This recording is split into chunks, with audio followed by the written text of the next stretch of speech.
मैं हूं उबैद कुरैशी। आप देख रहे हैं खबरनामा टीवी। कोई भी तकरीब हो, कैसी ही महफिल हो, पीडब्ल्यूडी की शान मलक असद आवान अगर मौजूद हो तो फिर हर नज़र उन्हीं पर मरकूज़ होती है। शक्ल शुबहात से वडेरा नज़र आने वाले मलक असद आवान मोहब्बत करने वाले इंसान हैं।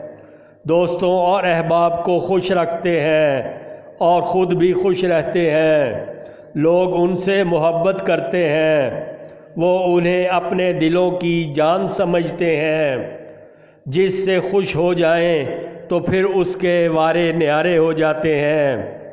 बेशक वही हर दिल की जान, पीडब्ल्यूडी की शान मलक असद आवान है।